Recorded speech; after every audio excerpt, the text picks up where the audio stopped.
search and destroy. But again, when all 4 players can make an impact, that's definitely something that you're going to take. Aqua, the only one here. You said and you saw it, but the movement failing himself a bit. Wants a couple more kills to go with it, but they're just still going to need 3 straight rounds here to rally back.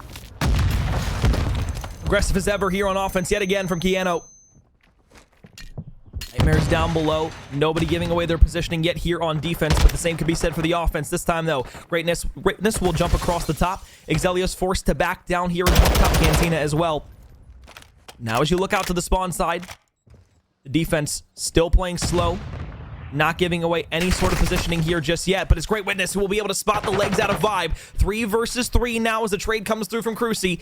With 50 seconds left, there's still tons of time here to work either a plant or a defensive retake. And what a challenge out of Exelios is when you give yourself up to check hedges, you give yourself the ability to get pinched from tunnel, and winning in the mid-map are the Huskies. Plain and simple, they've won every battle in the mid-map portion, and now the bomb gets to wrap for free to the B site. Cruci holding the angle, maybe hoping that they'll give this another look, but has an idea that, all right, we've got to start working back over. Can he catch players on this cross, though, and get good timing? Her jumps across, bomb down, second one up to challenge. Brody will win the 1 versus 1 gunfight, and Westcliff will fall again in map number 2. Kiano will find themselves a 2-0 lead in this best of 5 series, but Cash, you know, that last play right there, it just goes to show me from the Huskies what they are capable of. The second they realize they had a 2 versus 2 on that A site, what do? They send Brody out towards middle map, wait till the side of Westcliff starts to sniff something might be up and a rotation might be going to the opposite side of the map. He's able to win the one-on-one gunfight in the middle. Not exactly sure what's happening here. Pretty sure the S&D is over. And it will be. There they go. Sayonara. We'll see Mercado in map 4 if we get there. But that is a great point. Again, it's never a bad thing to take up space on the map to utilize the other lanes. And Mercado is one where, more than any other map we've seen in years previous, it is just tunnel vision straight to one site.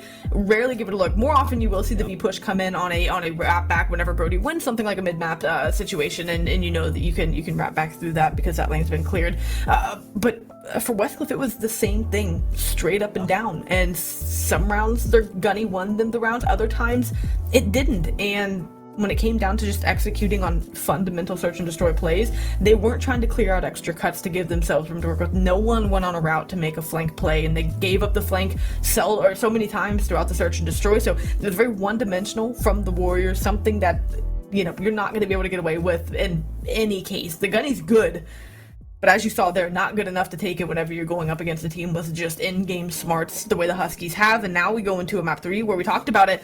The map 2 had to be the bounce back. It's where the Huskies maybe don't even want to say falter, right? But they want to be a really respawn dominant team. Now they win the map 2 going into an Asilos control. This is not looking great for Westcliff. Yeah, again, top of show, we kind of highlighted and hinted at, hey, Westcliff not having the season they might have wanted to. Expectations were very high coming into the season. The reality of it, though, is you faltered in a lot of ways. Map 1 didn't go your way. Sure, you can point that up to a lot of different things. Maybe a few crucial moments where they didn't pivot and turn where they needed to, or they might have stayed at a point too long. S&D, you know, maybe the guns won them a few rounds, maybe it didn't. But regardless of that fact, what you cannot take away from this, or what you can take away from the entirety of the game here, is just the fact that Westcliff don't seem to have that team play that is necessary to consistently provide results. That is what you need. Yeah. You can have expectations all you want. If you're not giving results, though, you're as good as dead in the water, and this team might just be come playoff time if they continue to play like this. Absolutely. So a change needs to happen, whether it be something as dramatic as roster or something where they've got to sit down and hash out, look, we've got to find a way to get on the same page. Again, whenever you have 4 players as talented as are on Westcliff, you definitely want to be able to make flashy plays around the map, but teamwork 9 times out of 10 is going to beat that, especially at this level where at times when the gunny's not there and not providing for you, you need to be able to rely on your other 3 players to step up and go big for you, or at least provide the intangibles that don't show up on the scoreboard, which is calming well, you know, rotating around the map, doing things that you don't get to see in those flashy big plays, but stuff that is oh so necessary to finding your team footing, finding your team success in the series. They still have an opportunity on a CeeLo control, and with more teams figuring out defense, you know, I expect to see that control shift from 50-50 to a more defensive heavy favorite that we've seen in years past for control. But either way, again, It's so fascinating where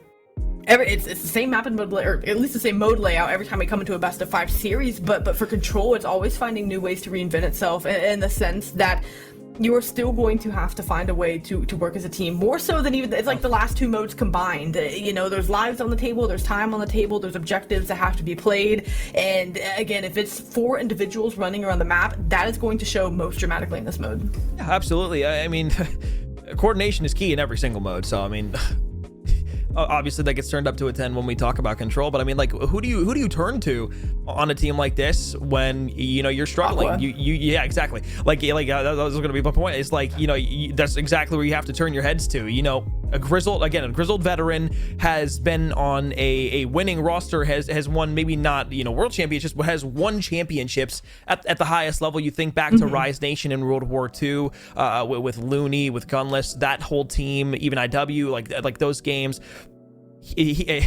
Aqua has been there and seen almost everything that there is to offer at the highest level. And yes, maybe this isn't, you know, a team that you look at and say, oh, they need to turn up a little bit. He can teach them, but only a certain extent, because there's things that are learned, but there's only so many things you can teach a young player, or players in general. And if everybody's just not on the same page, it's easy to lose sight of everything that you've been seeing beforehand, and not be able to translate that into wins, which is exactly what's happening right now.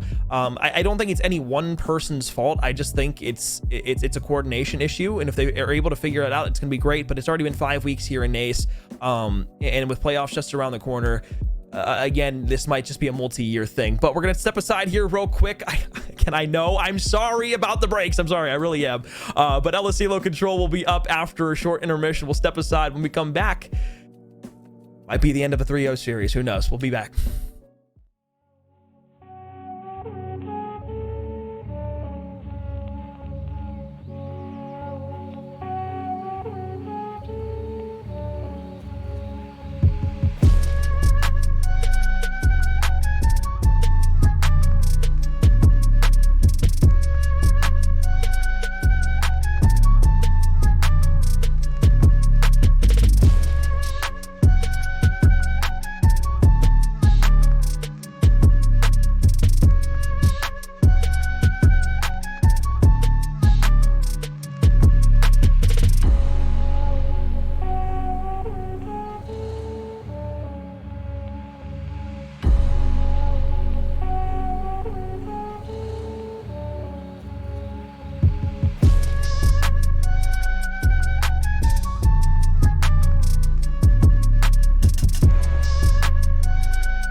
Hopefully this is the last time we have to have an introduction back from a break.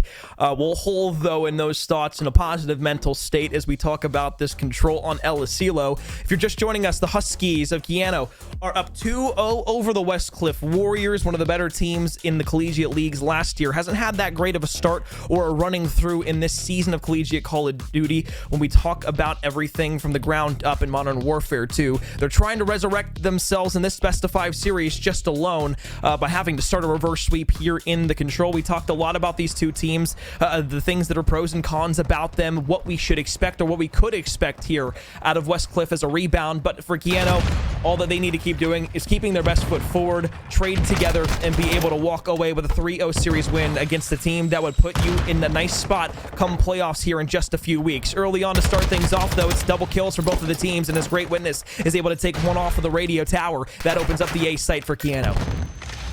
And for Westcliff, playing as a team, the hard point gave us enough intel that Aqua, Cruci, Vibe, all of them can go big and kills in the feed, but can you coordinate it together to make something pay off as a squad? Well, we've yet to see too much of that here in the series. Could the control be the time for it here? They make a good stand over at the A site, try to find form and find shape in the mid-map. With 59 seconds left, the Huskies need to look to make a push here, but no clean lane to do so. Still a lot of time, though, with 50 seconds on the clock. Kill there in the middle of the map is going to allow them to have an exit route over towards A. However, though, Vibe is up and towards top, not making his way to jump down. He's paired with Aqua. This is the team play that we wanted to see from Westcliff. Coordination that was going to allow them to shut 2 players to 4 and win that gunfight outright. Brody will walk away with a kill onto Nightmares. They're starting to make their way over towards B. Clock will be stopped. They're working on that first tick of progress over towards this north portion of the map. But as it's only the Great Witness here on the site, you still have a few more players from Keanu getting back over towards A. Once again, that clock will stop, but it's only 28 seconds left here in the round. It needs to be a capture quick for the Huskies. Yeah, they did look to try to find a way to make a stack happen. They've been getting outgunned as far as trades are concerned, so now they'll have a couple bodies on it. Clock will be stopped, and his Vibe's going to chip around the corner, not going to look low enough, and now the Pinstripe kill feed and seems progress through the second tick, but continuing to climb. It'll be 3 for 1 in the feed. Last player left inside is Exelios, and once again, team play, effective trading. Warriors have themselves an advantage here. Now 20 seconds and dwindling as B push has to come. The spawns were close from B on the defense, so Westcliff is going to be able to have a route here for what Keanu were trying to do on the respawn. So, yes, maybe you have player number 2 and Kurz sneaking his way through a back line, but it's Aqua who's going to be there. With only 8 seconds left, you just have to dead sprint back over towards A and run into pre-aims that Westcliff are going to have for you. Great Witness cut across as he's trying to get in towards the point, and nobody's going to be there for a good touch. The Huskies will only get 3 ticks there in the round. Actually, I don't even know if they got 3 full ticks. It was only 2 a day. And Westcliff will hold defiant on defense, something we haven't seen all series. Kept lives handedly in their favor, and yeah, didn't even give up a complete sight. So if they want him on a comeback, if, as you would expect, the Huskies to make a stand here in this control, we'll circle that and talk about it if we get in a round 5 situation and how important this break was for this team, not only to find life, to find footing, but to really get on the same page. And I mean, coming out 2 players combined with 14, the other 2 combined for 10, not a bad way to get things started.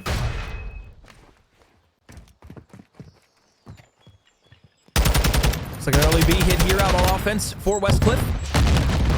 See Exelius in the top line will get naded out. Aqua and everybody else trying to throw their utility up and towards the top to cut down what is one of the more powerful points of positioning for the defense to have. 3 players over on the point already.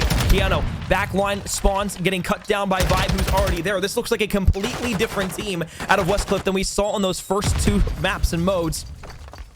This is where things have to start turning around. So, I mean, hey, you put somebody with a back against the wall, they're going to do some crazy stuff to get out of it. It's going to at least net them a tick and a half of progress over at B, with still players here on offense. Not giving it up just yet. The Huskies know how important it is. And the Huskies get this for 3, at least bleed lives, slow this down as much as possible. Kurz and Brody will combine for a couple. And again, the positioning of Great Witness is going to be important as the Warriors look to take their open lane towards A. Can he find kills? Can he be effective here as his teammates are doing the work over at B? And they're just still trying to pummel bodies here on offense over towards B. Finally, they'll back off. But you see the Great Witness with a gunfight against Aqua. He'll use a nice little head glitch towards his advantage, get another kill in the process, and that will allow a 3-1 advantage for Westcliff in this go-around in the kill feed. Over at A, they're starting to get their way built up, and although we haven't had an extra minute ticked onto the clock from either site being completed, it's still 40 seconds they have to work with here with bodies on A and only one person left alive from the Huskies to go for a challenge. Another triple kill in the feed. A progress added second. Should be secured here now. This is going to be a 3-stack on, and yeah, that'll do it. We're going to try to maybe find a kill, find a body to top down on transition, but they need to find form quickly because, as you said, this Warrior squad, they are garnering momentum, and this is going to snowball quickly if they can't stop the bleeding. All it takes is one 4-man down, or even a good double kill from Westcliff to get their way over towards B. However, an iron grip hold from Keanu thus far. Out towards the roof, though, Exelios will be able to find a trade onto Nightmare in a technical way. Will snap towards a second. The third one up to challenge. I thought Aqua might find his demise there as Exelios was starting to feel himself, but it's still an advantage in the life count to Westcliff on offense. As they make their way up the map, you have to look for Brody, who could shut everything down here. Playing so far up in towards the spawn side of Westcliff. 3 for 1, one more kill, and the stack can come in. Brody has to play his life so well and find as many as he can before going down. Buy as much time as possible. That won't be the case. You just need one tick. You did enough work early on. 2 rounds consecutively for Westcliff. They find themselves at a map point already, and as you said, I think the best way to put it is it's been coordinated as a team. It has been a completely different squad than what we saw the first 2 months, and this is what we wanted to see out of them this entire time. And I don't want to blow it out of proportion either, like, you know, saying like, oh, this Westcliff can just stomp Keanu in either of the 2 modes if they, you know, start their first sweep here. But it's the signs of life that we were hoping to see out of Westcliff that we didn't get to see in those first 2 maps that are really turning everything around. And again, who was the person we needed to see rally the troops, step up and be that leader? It was Aqua. And he's that leading right now at 16-8 overall, having himself a nice little game here in map 3. Allowing everybody else to feel this game out and really start to get themselves set up in this series. Aqua, Nade, out of the gate, who also beat one for the first blood, as Exelios is trying to find himself a kill on the Vibe out towards the radio tower. This is going to be a huge gunfight for a power position as the offense is trying to get themselves over towards the A site. Huskies never got a clean stack. Their last go around here, and that should be what I thought was going to be all 4 players down. Either way, it is enough damage dealt to back them off. No ticks of progress earned. The Huskies trying to find their way, trying to find a soft spot in and around the map. A couple kills will give them a B opening here. They're just trying to stop the clock, but when they only have 1 player on, it comes down to a simple 1v1 at times that the Westcliff Warriors have been able to best them in for now. Good map control, good presence here. First tick of progress should be in at B. I mean, 1 or 2 more kills. This site could be theirs if they all get back over and try to stack with how deep these spawns are going to be from Westcliff on defense. As that nade over the top will be able to get at least... Oh, he should have spotted out 1, but it doesn't actually get any information. So Aqua gets out for free, and Exelios is going to be the last alive here at the site. We'll turn around on the Vibe. Beautiful little shot and great awareness of where the map is going to be playing for you. As the respawns come in, you still have Cruci, who's trying to hold things down with an AR over towards the radio tower. He'll get cut down, though. This is going to allow them to get on A for free. And Westcliff really doesn't have any numbers to get back over towards this site. If they stack this, this could be another minute added to the clock. It looks like that's going to be the case. Westcliff maybe going to throw a body here to try and ruffle some feathers. Cruci will end up backing off, standing down, and trying to cut players off on rotation. And they already have 1 pick of progress over at the B side. So if ever there was a time for the Huskies to make a stand, it's now. Lives are manageable, if not an advantage. Now they just going to slowly but surely work their way upfield, decide to get over towards B. Vibe just barely escapes with his life there. 8 HP. Oh, Brody didn't know who to shoot at. Pitter-pattered back and forth between the 2.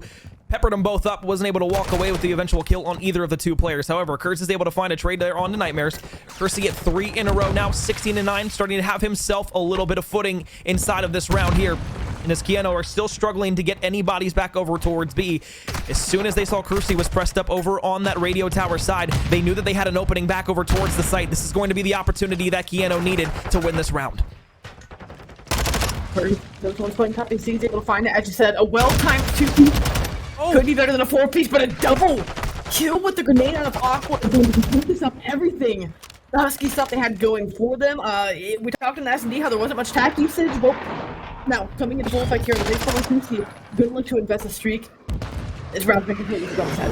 I love the streak usage here. Although it might not find anything, what it does is it forces Kiano to play on their back foot, wait and waste the precious time that they have on their clock, and it's still the disadvantage in the life count that they have to Westcliff, who are now up by 3. 2 kills go their way. Aqua and Vibe are going to both be there for 1. Now it's Great Witness starting to make his way forward, but nobody was there for help, as it was Brody by himself back over towards the site, and as Nightmares is just looking to clear things out. Everybody from Kiano having a foot race up to the middle of the map. Great Witness chases for 1, but you have to get back over towards the point, and if nobody is there besides Exelios, and they cut him down quickly with that extra second, everything might end. However, 3 kills go their way. This is the stack that's going to be in. Westcliff coming off the back spawn. They're so deep and far away from this point that if Kiano just get on the point, they're going to be able to walk away with a round win here. No double kill this time with a grenade from Aqua, and it's the the capture zone comes through. Somehow Kiano walk away with a round there. They'll get themselves on the control round board here. And gosh, this is not over yet. And I'm not sure what Aqua's read was on things.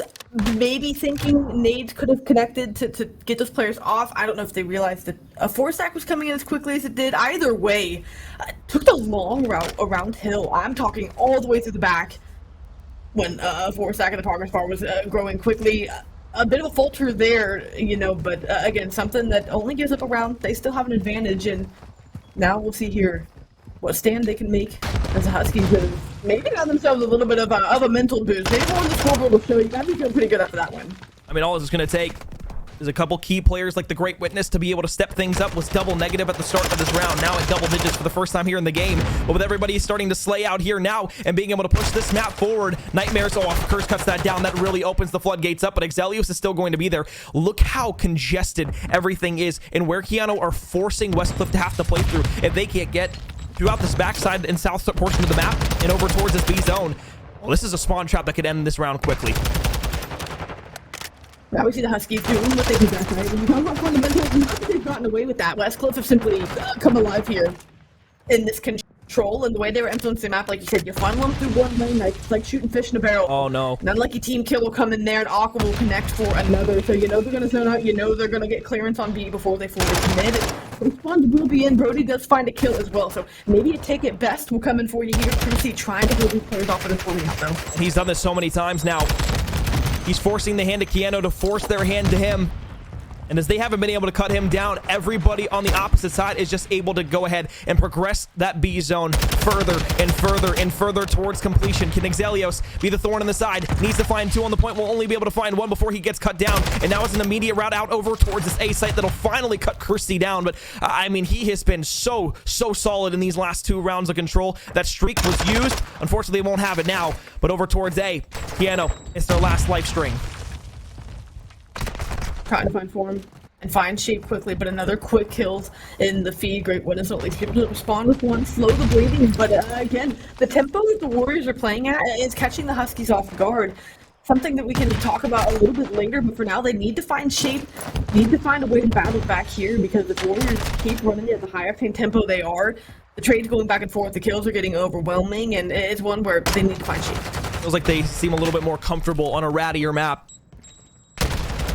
Might just tell the tale of where the rest of this series will go, but again, Westcliff still has to maintain their lead here in the control, walk away with this round win, and close and shut things out to start that talk about the reverse sweep. You can see everybody from Westcliff now spawning in towards the north portion of the map. They're gonna have to come south, but they only got about 2 more good hits at this hill before we start talking about the time being inoperable to be able to get onto that A site. And with 3 players now falling, and the last one alive being Aqua, trying to make a flank through. He's got to wait for these reinforcements, but another good flank there from Brody. He's going to be able to cut down the first. It's still a 3 versus 4, and the lives continue to dwindle down. When Kiano can find form, slow the game down, they can play it to perfection, influence the map exactly how they want. Everyone's spawning out now with Brody's positioning, having to hike across the map, and Exelios simply holding pre-aims and in a rough warehouse. Last push coming in. Westcliff need to find an opening. No kills given to them. They're going to have to force their way through. 4 lives remaining. Everybody dead.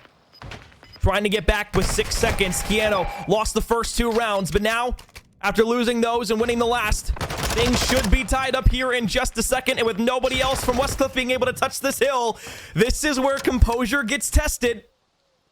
And this is where you have to strike back if you want to keep your season in a good standstill. Westcliff in that round. Like he said, not quite able to close things out. The Huskies able to close things out in that round and draw us to a round 5 here, where they have the potential to close this series out in 3-0 fashion if the Warriors can't make a big stand here. You've rallied back, you've battled back, you won 2 great control rounds, and you said it best. Now that all things are being tested, Aqua a 29-22, Cruci 25-17 performance. Is it all for naught? The way the Huskies have distributed their workload, now have to get it done on an offense once and for all. It all comes down to this. Give credit to Exelios too. Has a streak to work with now. A cruise missile on offense to force those defensive spawns even further back if they're able to get a good break. We'll just have to wait and see who comes out on top of the initial opening gunfights. Seems to be the Huskies for the time being, and they're over towards A. They're already stopping this clock and starting to get some progress on that first tick at this A zone. Kurz in the back line will get cut down by Cruci. This is going to allow him to be the thorn in the side yet again through the flank. But as you spot the first player that's going in for the contention, Exelios still here in the corner. There's 2 in right now from Keanu. They're winning the gunfights, and only 1 more here for a contention. Brody needs to win the one-on-one gunfight here versus Vibe. He won't be able to do so. The nade will weaken him up, though.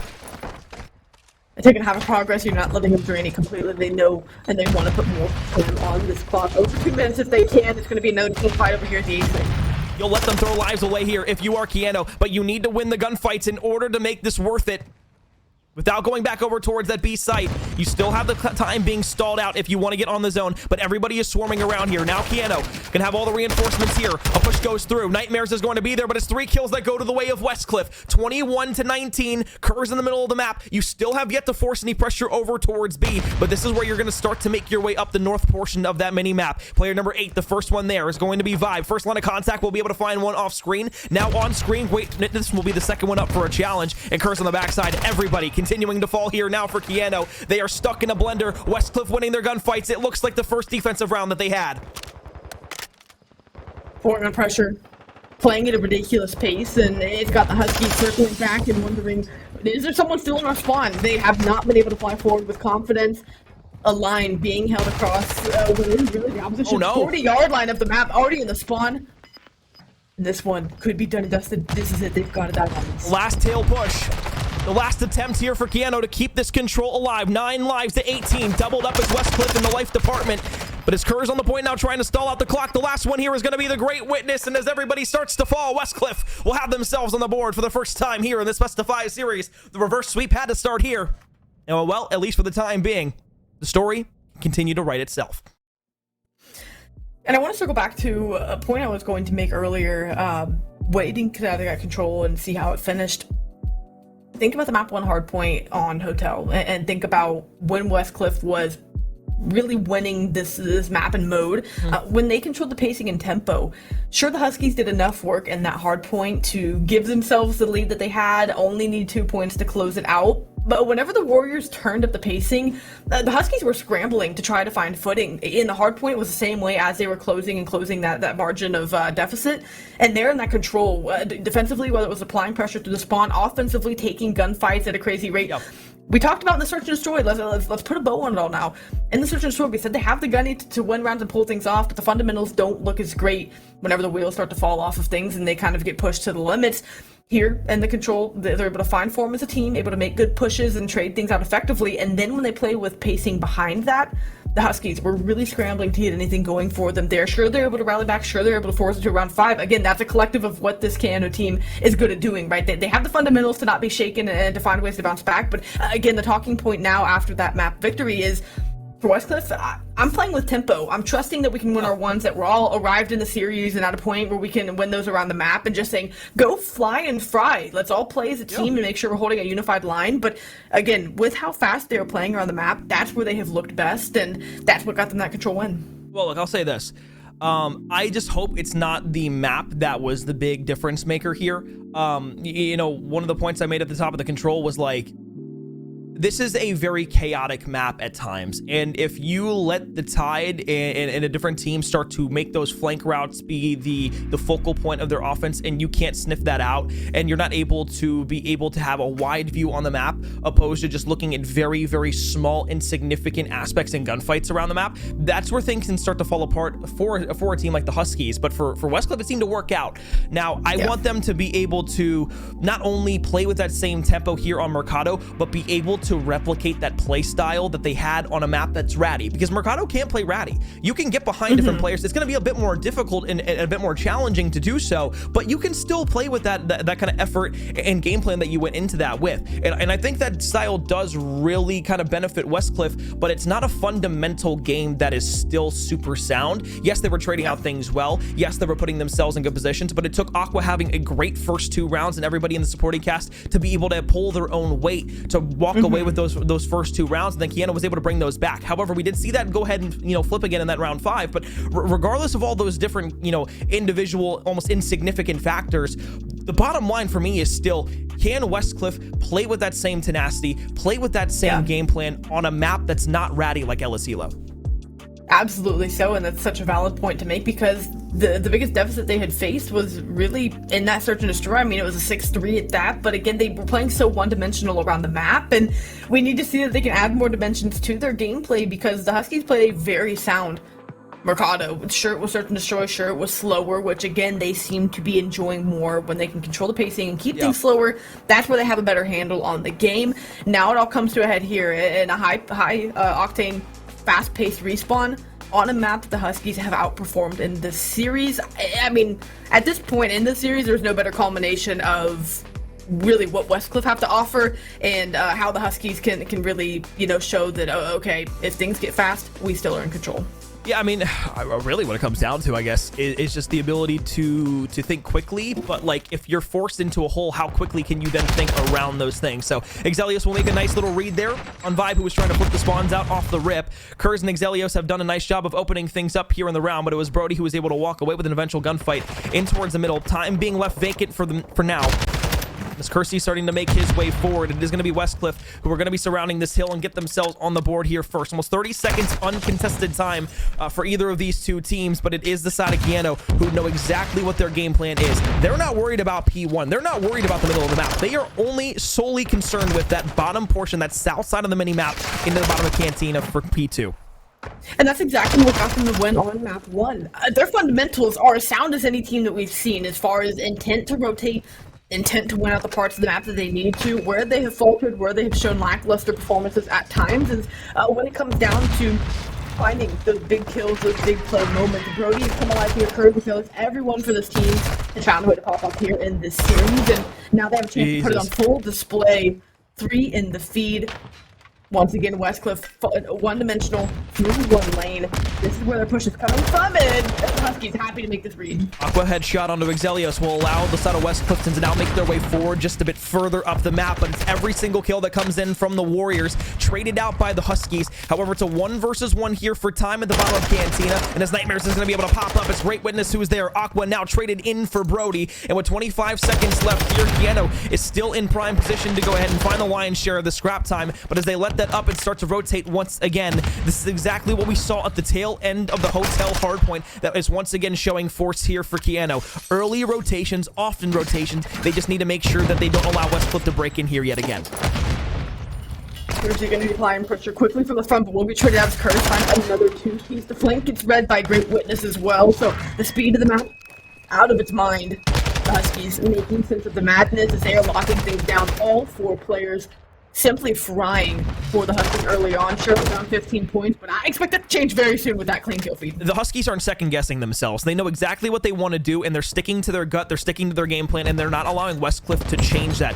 They're not fighting for the last 20 seconds of time. They're not putting themselves in bad positions for the next hill. They are solely focused on making sure they can try to get a full 60 seconds of time every time, because they know that's exactly how they're going to be able to win the game. However, 30 seconds have now passed by. 2 players in towards the bottom. Brody will be able to pop a nice little double, and that will give everything everything and more to the side of the Huskies here, as they are going to be the sole possessors of the last 20 seconds of time. Now it's all about the rotation yet again, and guess who's here?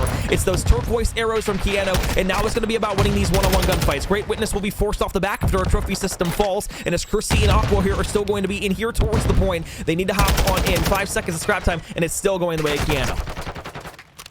Gonna try to line him up, knock him down here. Early time.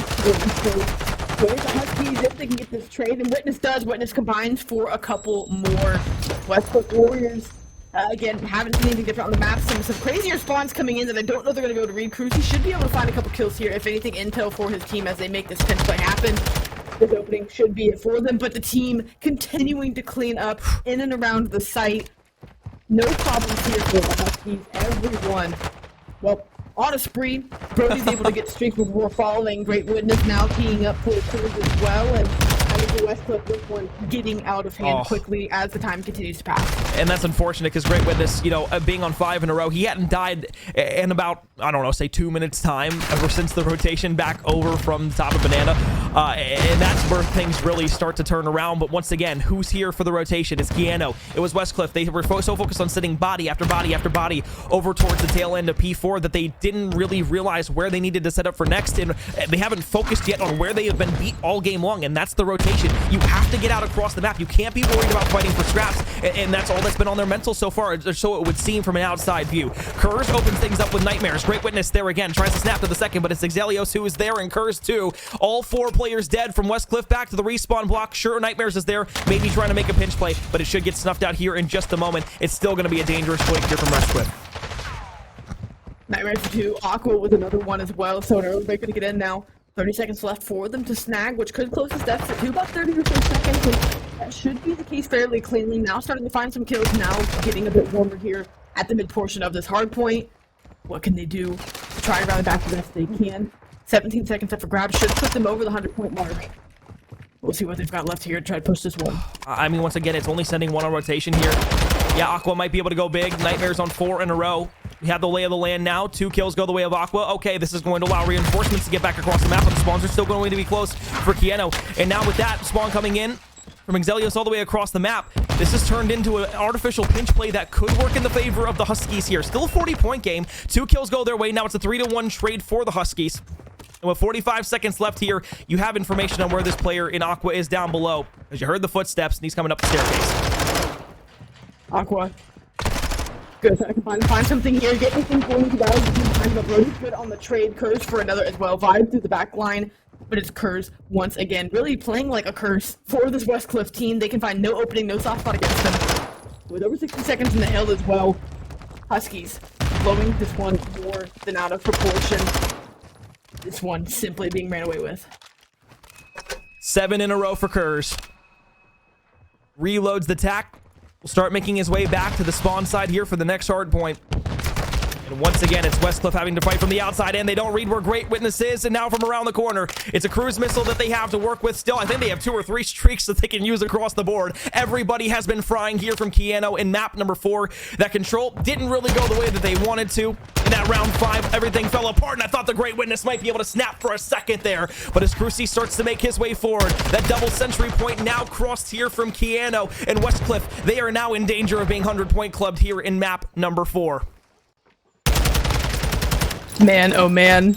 No ability to find life. Nightmares having a slow performance. Everyone negative for the Warriors, and the Huskies simply showing that, hey, that control just a fluke. We've got everything under lock here. We talked about, was it the map, was it the mode combo? Either way, the Huskies have it taken care of. I mean, a lights out performance to shut down any momentum Westcliff was garnering. The map control, the rotations, the gunfight wins. All lopsided, all favoring the Huskies now as they need 15 to close it out. We thought the Great Witness's kill streak went on for long. We thought that he didn't die for a good amount of time. But Curse has been alive for the last, 4 hard points and still has not yet to fall. Finally, as I say something, Crucy will be able to walk around the corner and find them. So Westcliff will finally get themselves past the 100-point mark, but with 8 seconds is all that needs for Keanu. They'll get in here and towards the middle of the map. Streak is going to be used. Player number 3 in Aqua, the last lifeline here as he starts to make his way up the map. Nobody will find the kill. Brody down below, laying for a double. Won't be able to find the second kill. Westcliff, they're just trying to hold on for as long as they can, but here comes the break. Curse able to find one, snaps for the third as well. Everybody trying to fall, but they can't get back to the point. Keanu, the Huskies will take map 4 after a bad map 3. They'll win this series 3-1 over the Westcliff Warriors, whose season is now in peril. I mean, we had sized up Westcliff, what they needed to do coming into this one to find a good win, and well, they just couldn't. They were stopped, stunned at every turn. I mean, again, I can't even talk about what Westcliff was doing wrong. It's more so what the Huskies were doing right, and the way they were influencing the map. I mean, the scoreboard was obviously the score line was dominant, but I mean, looking at the non-traded kills, players still in single-digit deaths for the Huskies. I mean, it was pure dominance from a slaying standpoint. When you combine sound fundamentals and the slaying prowess they brought out that map, you're bound for a scoreline like that, plain and simple. Absolutely. You know, again, credit where credit's due. Keanu played a phenomenal series coming into this. We weren't too sure how they were going to stack up against Westcliff, but the same could be said for Westcliff as well. They haven't had a really good year so far, and that continues to be the case. Struggles apparent, both teams you know, having their own shares of successes and flaws, whether it be instead of the NA Star League or any other collegiate leagues around the board, and really where things start to kind of rear into conversation towards the end of the season here is where playoffs are concerned. And right now, Keanu, they're looking great. You know, right at the top, fighting for the lead in their division. For Westcliff, this loss is going to put them down a peg once again. They're going to be kind of a dwindling mid-pack team when it comes for talking about seeding, and rather just making a shot in the playoffs to begin with. So regardless of that fact, it's interesting to see everything. But before we go, Cash, any closing thoughts before we send this out to Valorant? Yeah, as disappointing or maybe lackluster as this regular season has been for Westcliff, still a couple weeks left to garnish some momentum going into the postseason, and the only thing I have to say to that is you never know what could happen whenever you get to playoff time. Teams can pull anything out of the bag, and either of these teams are capable of such. Absolutely. Two teams who are fighting for end of season positioning. We'll step aside once again here for the final time for our weekly portion of Call of Duty here in the NA Star League. Valorant coming up next. We've got a great banger matchup, so you won't want to miss that. Anyways, that's it for the Call of Duty portion of the stream. My name is McCormiel. With me is Cash, and as always, thank you so much for watching. Enjoy the Valorant that's coming up next.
All right, everyone, welcome back to Nace Star League. This time it's Valorant. We are getting right into the action. I'm Los, joined by Septilence here for a match of GVSU Grand Valley State versus Blinn College. What is up, everybody? I'm Septilence. I'm not Vincent. Don't get confused. Vincent unfortunately couldn't join us today, and hey, I'm next in line. Los and I are going to be bringing you a great lineup. Grand Valley State, like you said, versus Blinn. And Los, there's part of our job, right? That is to kind of put a spin or to put a narrative on things. But when you're handling one of the best teams in the entire country, when you're handling Blinn College, there's an expectation going into this, I think.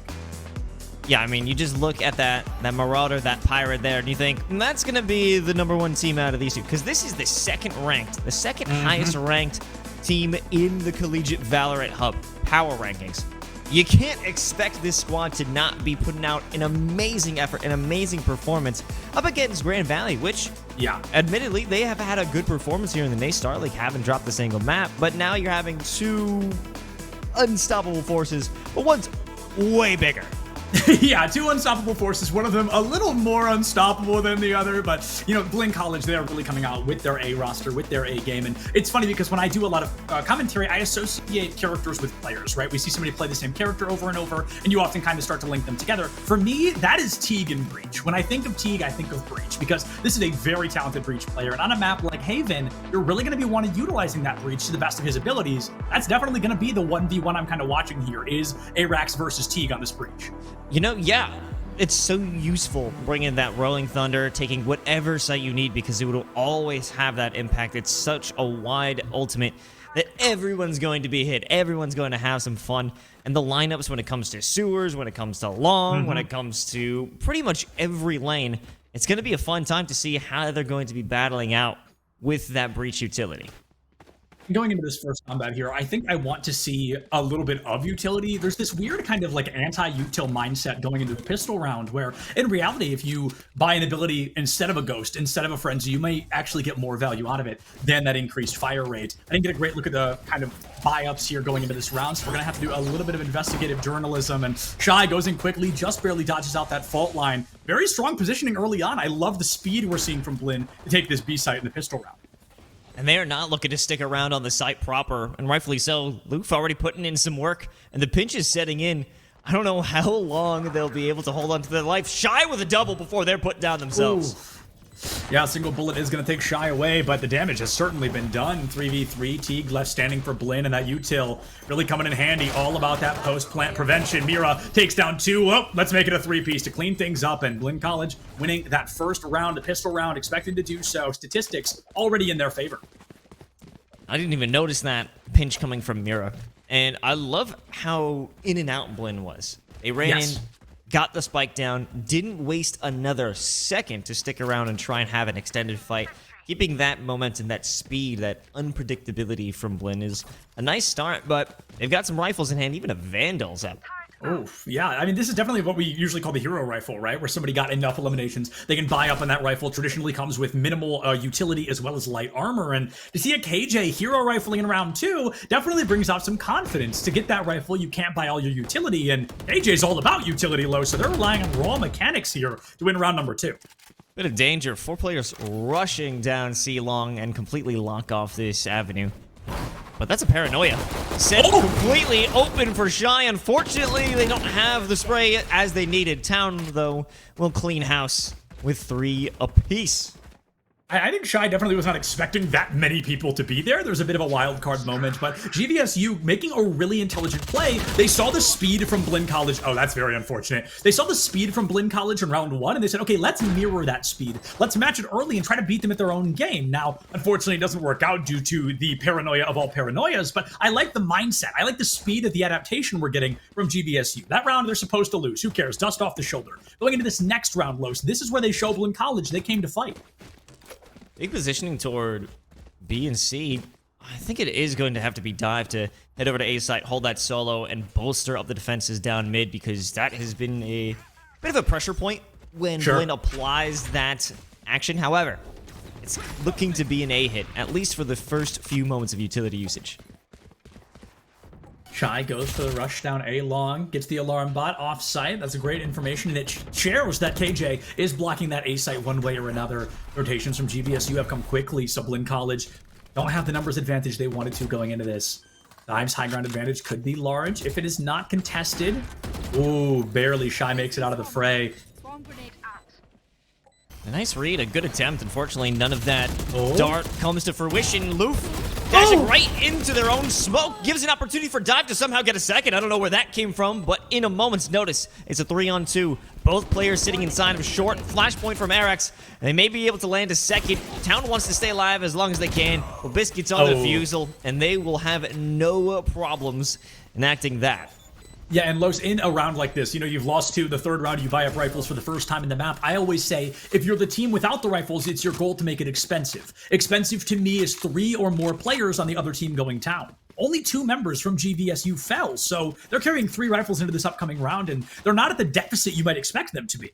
What's even better is that Loof has the blades at hand. They don't need to make that major investment. They're not at a disadvantage, though I would love to see some plays with that shorty. And even Shy, too, the same kit.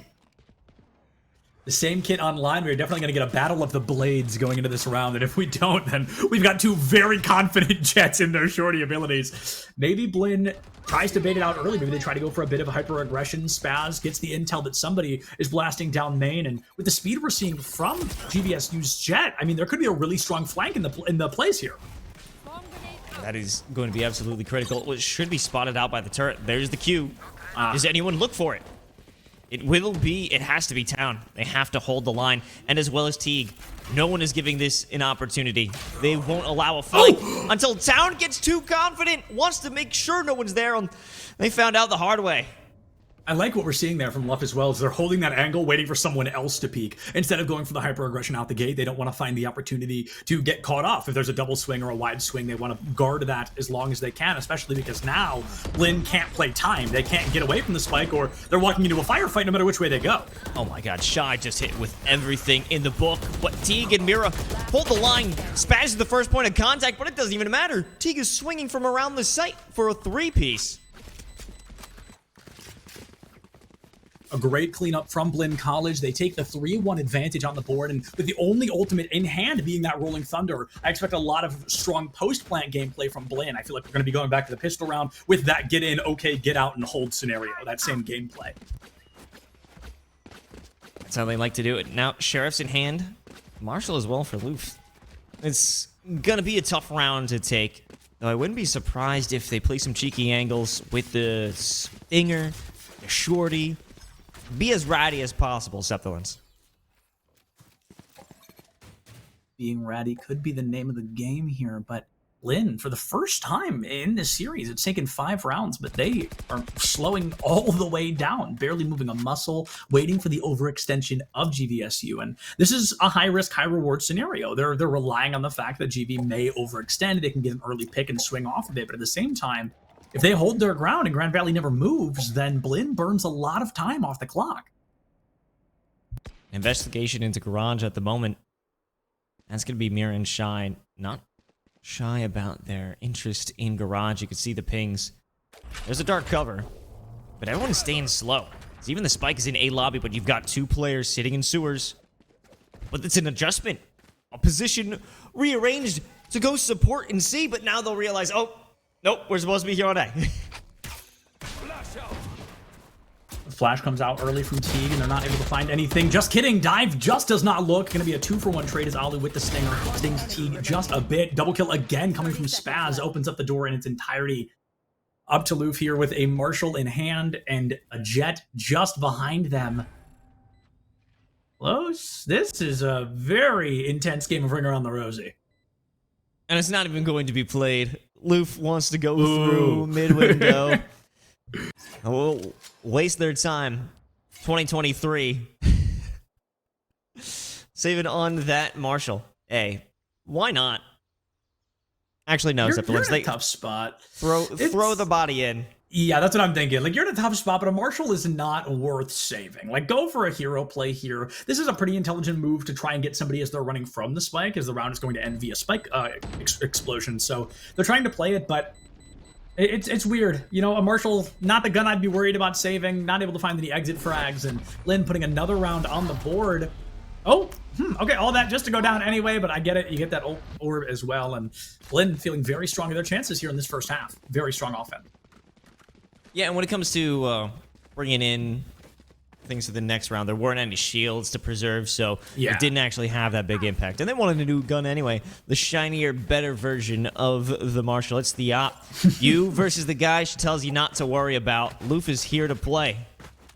Loof certainly is here to play, Los, and there's a lot on the line here, whether it be ego, whether it be confidence in carrying the team. You aren't even buying armor. This is a glass cannon op in the hands of Grand Valley. You are just a couple of bullets from death, and with no armor in your pocket, it's that much harder to use. A very expensive weapon, null and void, as it's all the way on the A site, and the entire team of Blinn is going hard into this C site. Mira, the first to go downtown, does find the equalizer quickly, and Teague finds Alu, gives the numbers advantage back into the side of Blinn College. The aggression coming towards GVSU makes this a very difficult round to win.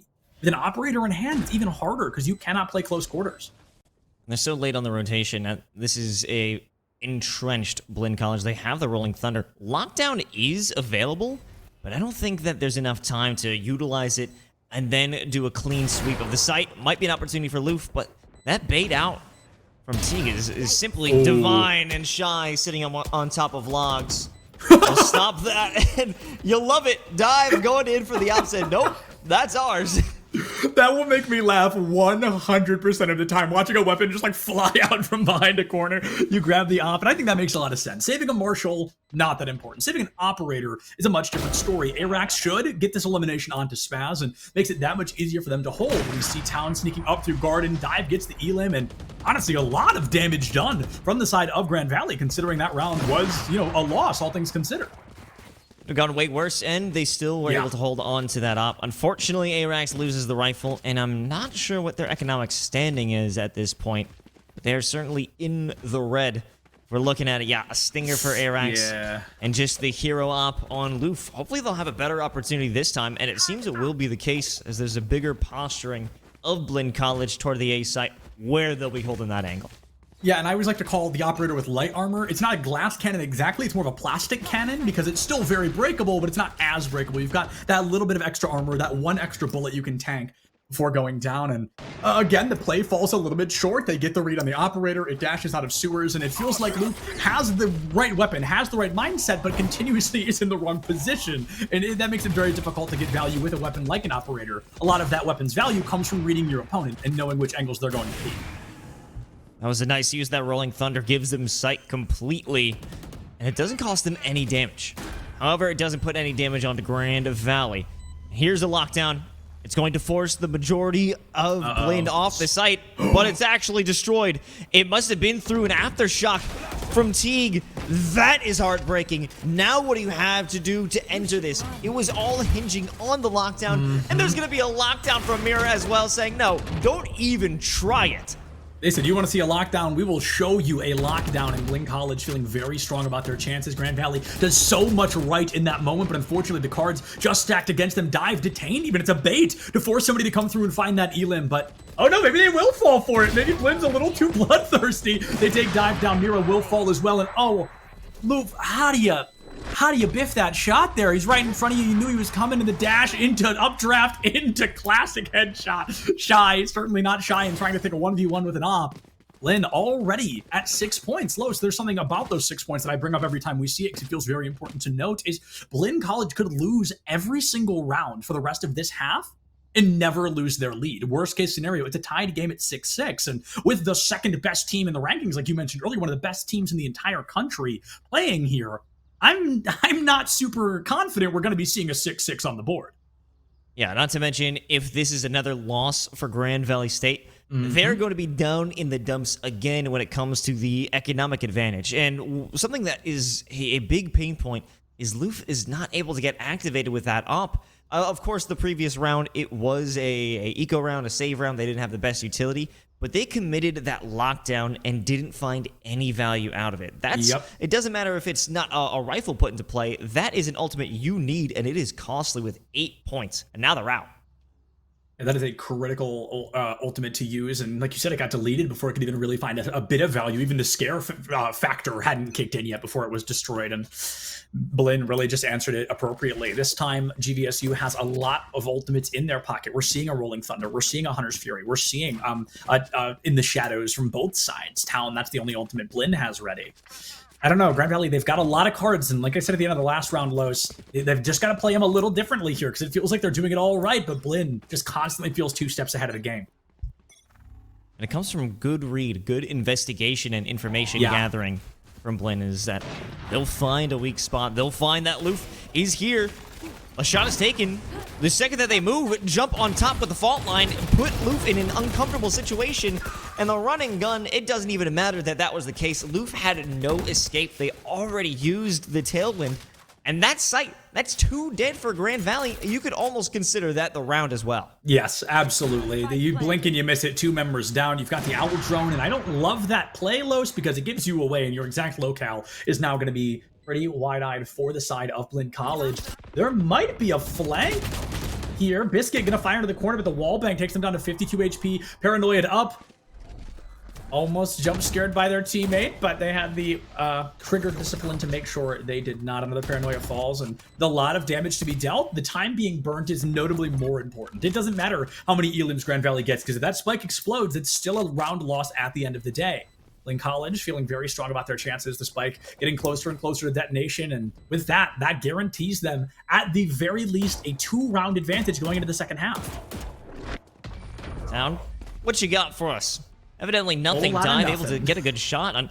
Unfortunately, it doesn't last that long. Shy with a quick peek off the op just ensures there will only be 2 rifles going into the next round.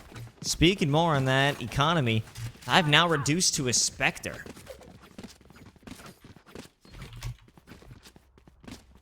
This is just an incredibly difficult situation. We are looking at some ultimates from Grand Valley, but an issue here is that they're losing too many members in the initial execution.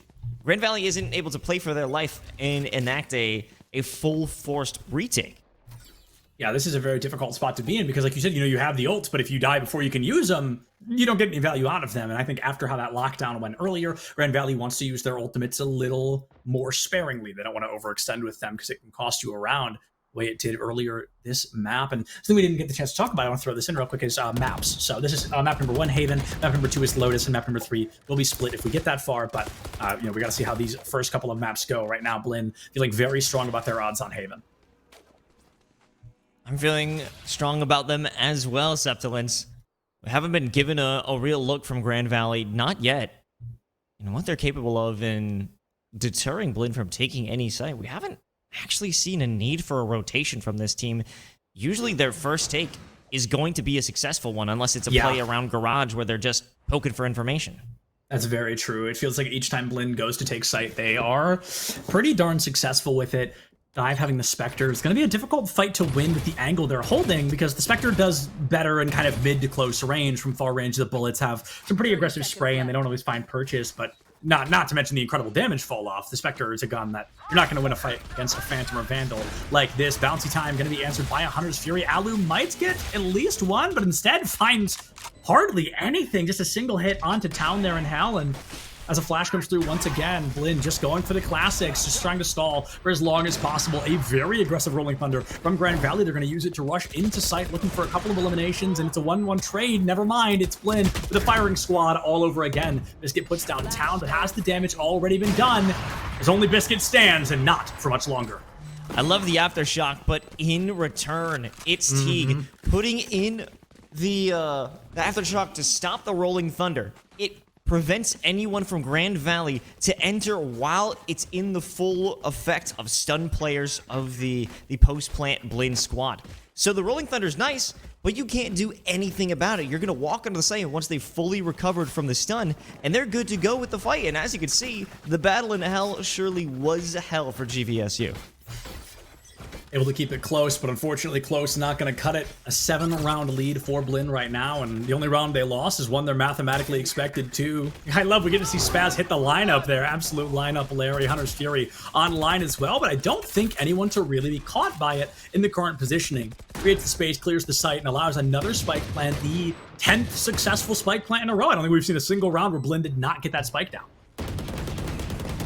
Oof. Put in some work and dive as well. That's a nice look.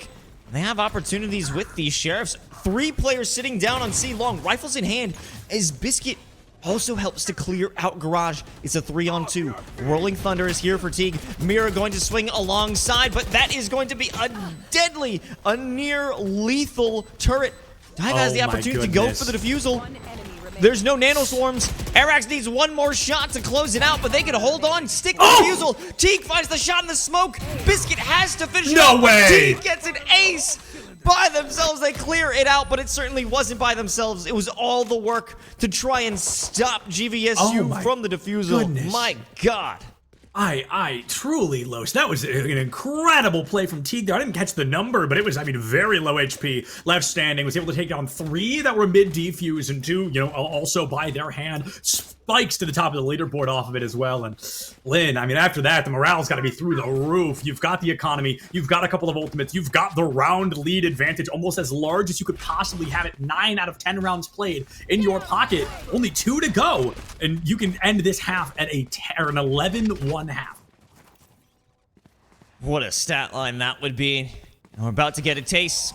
See if that'll continue in the direction Shy dashing through into their cloudburst, walking out. They have to be spotted. Oof actually shoots them out of the sky like a clay pigeon. It's Duck Hunt featuring this jet. Unfortunately, the onslaught cannot continue. Blades out for Loof, hoping to look at sewers and clear them out, drain it out. But Mira's here, walking out along, turns it into a 2-on-1 and has recovered the spike. Have no fear, Mira is Hera. I mean, that is just the cleanup they needed. They took the op offline. I don't think it's grabbable unless the Omen burns a TP as well. So there's a lot of variables at play. Mira has plenty of time for a rotation, goes for a garage setup, and it's going to be a 2v1, but with the kind of talent that Blinn often has, this is not a difficult matchup. The 2v1 is unbelievably possible. You know, you don't become one of the best teams in the country without having 5 insanely talented players. Oh, it's going to be about timing right now. This will be a freebie. Well, Nalu will secure it. Scratch that last thing I said a moment ago. There was no skill there. There was no talent. There was no lineup. That was just timing. Like you said, Los, that was just an unfortunate circumstance to be in. Blinn not going to find that 11-1 half, but a 10-2 still very much on the board. A 9-3 in the wings for GVSU as well. Looking for the op. I think they can't find it because it's on the box. It's up top right there. Oh, they got it. They got it. There we go. Took them a little while, but Biscuit finally grabs it, gets the op online for the squad once again. And in this closing round, it's up to GVSU to try and put this 3rd round down and go to the second half at a 9-3 or 3-9 disadvantage. That was a big moment. Loof got activated, picking up 2 frags on the Optus, and 3 with the utilization of the Blade Storm. That's what we needed from this player.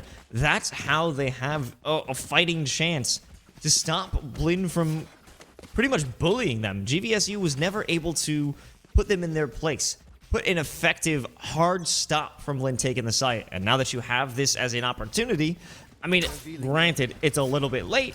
It's refreshing to see. Yeah, refreshing, absolutely. Now, a little less refreshing is that whiffed op shot, and all 5 members of Blinn still holding it down towards this A site in the blink of an eye.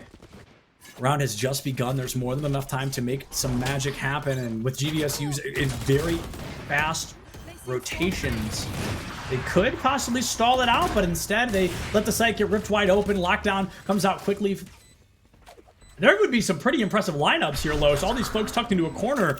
1 nade here. I mean, just a strong lineup could take all 3 of them down, or they force themselves to run into the lockdown and get detained, but they don't even try it. They want to go for a bit more of a classic play. Down takes down Alu, 28 HP. Loof doesn't even get half of the spike before giving their life for the cause, and with a little bit of overzealousness, I think GVSU costs themselves the round. Oh boy, that was like painful. shooting fish in a barrel. How many times do we see the silhouette of a player walk right into the smoke and attempt to defuse, then die right after another? Mir wants to give it a shot, or Dive wants to give it a shot. Biscuit wants to give it a shot. Yeah, that was a rough one. It felt maybe a bit of desperation to try and get half, to try and get half, to try and get half. Okay, the round's over, and it's like, okay, well, that maybe wasn't as valuable as we were looking for, but hey, hindsight's 20/20 after all. You give another round over, and all of a sudden, Blinn College finds themselves 3 rounds away from being done with map 1. Hindsight 20/20, and this scoreline is 2-10. Not what we're looking for here for GVSU, but their attack might have a little bit more fervor than their defense, so we never got a real chance for them to showcase what they're capable of in a retake. They were always at a major disadvantage, and the post plant from Blinn was simply divine. Now we have an opportunity for them to make that first strike. However, with the presence down long and in sewers, I don't know about that.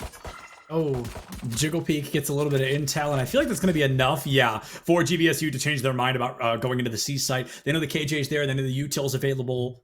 Let's try something else. And Los, this is the exact mirror of what we saw on Blinn's first pistol round. That pistol round was like 28 seconds in total. That was an immediate rush into B site, get the plant, get the elims, okay, round's over, let's go home. But this time, it's very much a patient play. It feels like GVSU wants to consider all of their options. They don't want to overextend because they know it could cost them. However, if they take too long, it becomes difficult to climb up that hill in time. Might be the case. Okay, here's Loof. Bringing out a cloudburst dash. Unfortunately, Spaz shoots right into it. It doesn't matter if there's a flash point coming out from Arax. They're hanging on strong. Nobody able to break it on the site. They're still choked up in sewers, as well as Biscuit, unable to make a move from long, and they've got the spike. They have to enter site. You got to enter site. Only 30 seconds remain. You're down by just one now, as Dive did take Town on their approach into sewers. Looks for a shot onto Teague, but Spaz takes the bullet for him. Biscuit takes down Shy. Teague finds Alu, and all of a sudden 2v1, 40 HP in a dream. Biscuit, I believe the bottom frag on the board for GVSU right now really needs to be worth their weight in gold to put some success down and give Grand Valley even a remote sign of hope. 10 seconds left. There's a plant. They have to commit no matter what, just to ensure that they get the money. There it is. Teague, he says, okay, we'll let him have that as long as we get the kill, as long as we get the win. Because the money isn't going to matter too much when you have that anti-eco coming up that can cruise them right into map point. Yeah, you've got 400 additional credits on the side of Grand Valley for planting the spike. It helps a little, right? But it definitely does not stop the bleeding by any definition of the word. Blinn, gonna have that buy-up, gonna have that anti-Grand Valley composition coming in, and with the Bulldog online, it actually... Okay, they're gonna go for an Ares as well. They're going for a full buy-up here with what they have, and as they do so, Lois, like you said, they could easily back Grand Valley directly into match point. Stingers in hand. You got to make that commitment, Septilence. You have to. You can't take this lying down. You need to fight tooth and nail, put everything you got. And we might see what's under the sleeve of GVSU. Oh, no way. Or it's I found out what's under the sleeve. It's Teague. Teague is hiding there underneath that sleeve. Biscuit able to find Town, gets a trade out the gate, but gives most of their HP for it. And with a wall bang, they drop that spike down in Garden. 4v3, Grand Valley, they take an incredible risk here. They buy up in the penultimate round instead of what could be the final round because they want to answer with the same level of weaponry against Blinn. Going into the next round, they would have had a rifles advantage, but they wanted to take the hero's way out. It did not work well, and as we say goodbye to round 14, Blinn 1 round away from winning Haven 13-2. Yeah, I mean, we were tossed around the idea of this being a quick map. I didn't think it was going to be this stark of a difference between the two squads.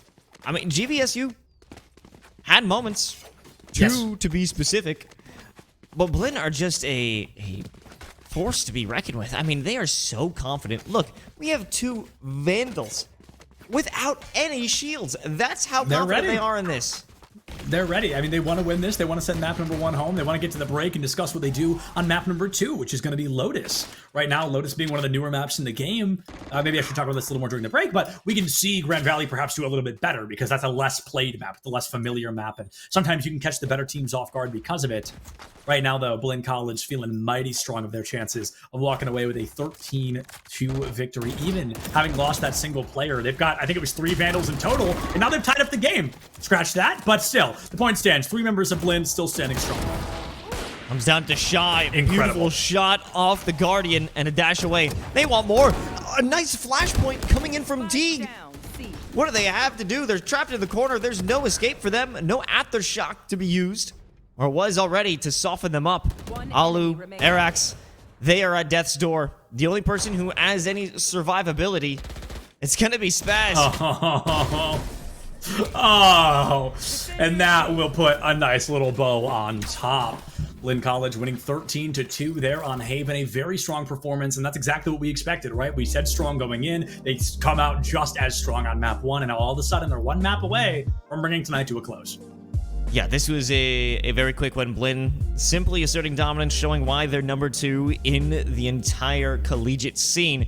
And we'll see if they can keep that domination going on to map 2 after we come back right after this quick break.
And we're back for Nate's Star League. We're jumping into map 2 of our series. It's Lotus.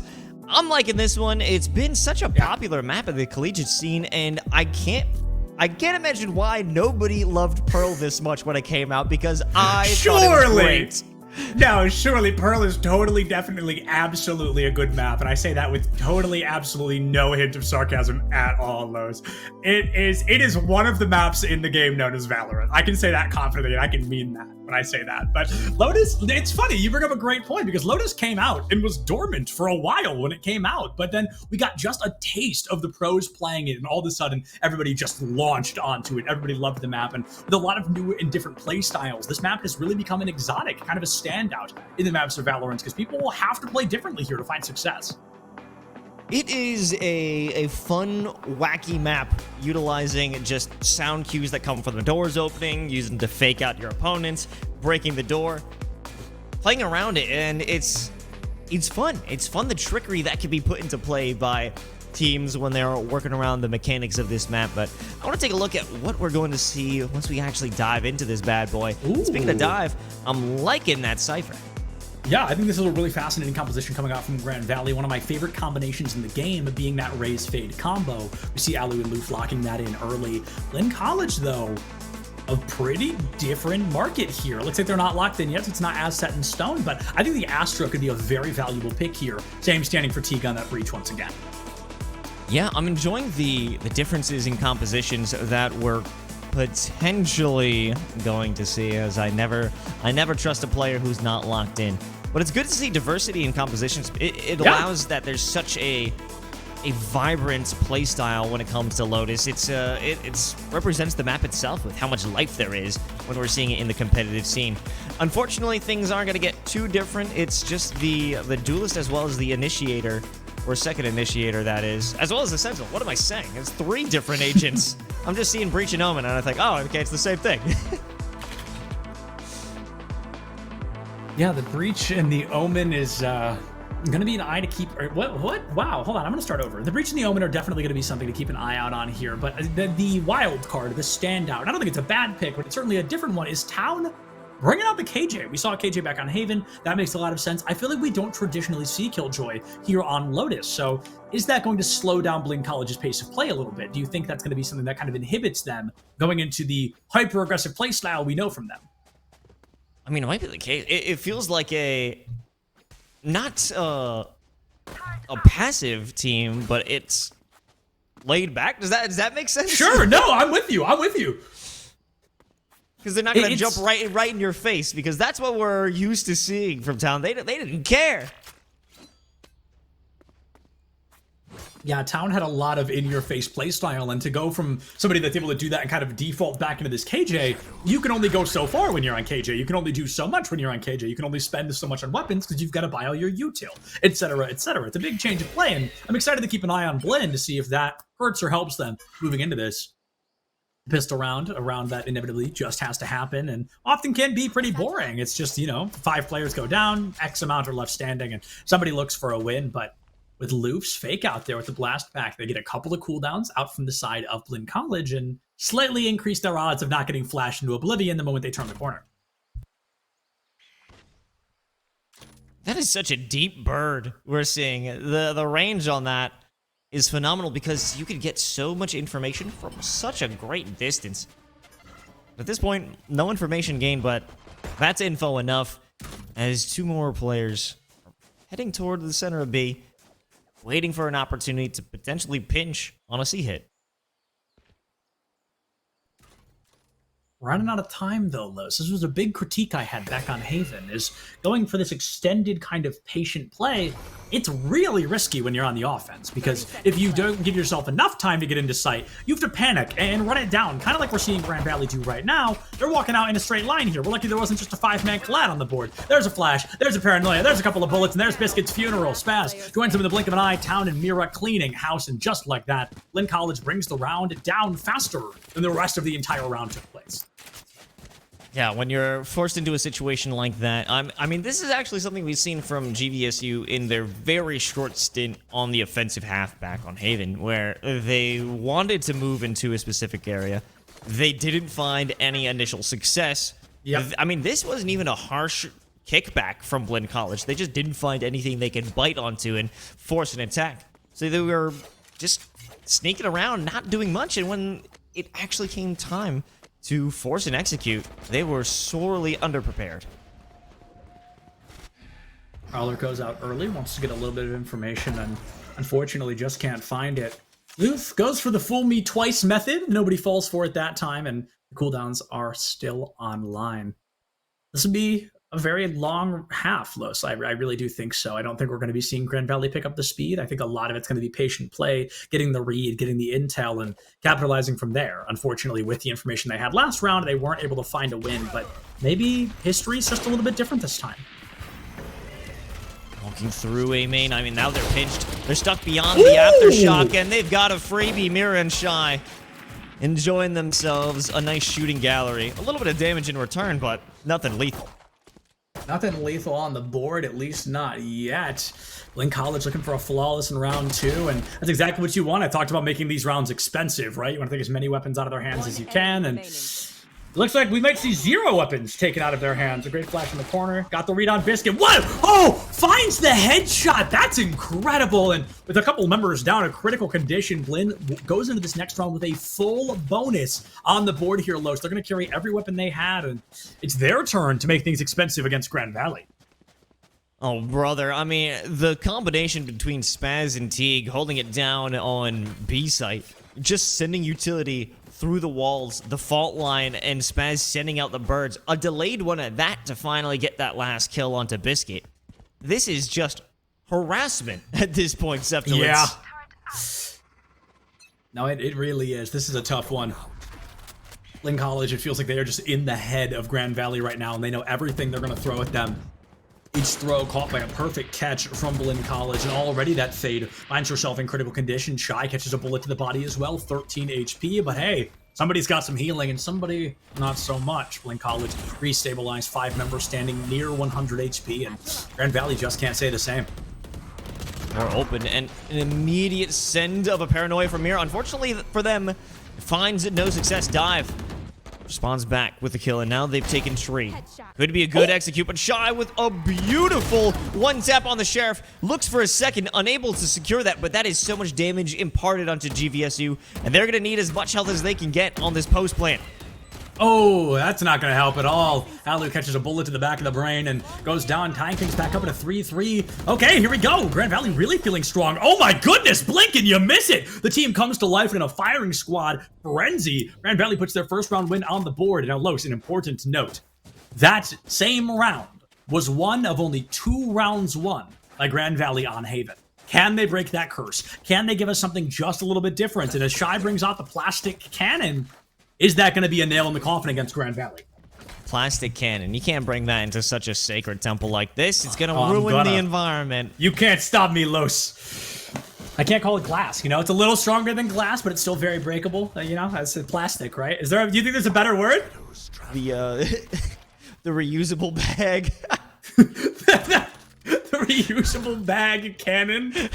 Naturally, as you do. Okay, so Shy's plastic cannon immediately gets broken. We see Arax with a one tap, taking that jet offline and removing the operator. I think Spaz, never mind. I was gonna say, I think Spaz grabbed it. Now it doesn't matter because Arax finds that elimination right out the gate. Grand Valley feeling strong on Lotus, and I wish we had like an action replay of a clip I made, or sorry, of a comment I made back on Haven where I said Grand Valley, I think, has a higher chance of success on a new map like Lotus because Blinn hasn't had the time to practice this, to go through the callouts, to go through the strategies. They're going to have to play a lot more reactively, and right now Grand Valley answering that reactivity with some of their own. Dive setting out that cyber cage actually worked perfectly for Teague to find the kill and back away into safety of a smoke. So we'll get that as a freebie. How long will it last? Town receiving another death. What's it going to be now that they have a post plant? More rifles in the hands of GVSU. And this isn't going to be a fantastic pinch, but from Tree as well as Stairs. It's an opportunity. Nightfall committed. Alu on the op. Earns an easy kill. A teleport from Mira that's a fake, but nobody's buying that. Nobody's buying that. It was a freebie for Grand Valley. Not only do they win that with 3 members left standing, Los, but they've got an operator in hand now. One they did not pay for. That is a huge move. No, wait, they didn't take it. Oh, boy. Well, you're on the attack. You're on the attack. That's kind of fair. I'm not going to harp on that too much. I think it makes sense. It's a lot harder to play op on offense than it is to play defense. But you took it off the hands of Blinn. You forced them onto a short buy for the first time, I think, this entire series. And Grand Valley, they are one good round away from taking the lead for the first time this series as well. And wouldn't that be something? This is their moment. It's their time. They even have the first ultimate, or the first breach ultimate, rather. The Rolling Thunder is in their possession, and that's a beautiful opener for Loof. Yeah, Town, a little slow there on the draw. Kind of peeked the corner, took a couple of bullets, and still did not get the chance to fire. Shy plays her on the mound, looks for a bit of opportunity, and Mira finds some of their own. It ties things up 4-4. The Tasmanian Tiger deleted before it can even get some info, and where Spaz just has to stay out of the way for the time being. This has just been a beautiful sight There's execute. a flank. Teague putting in some work. 2 kills for them, and they haven't taken any damage.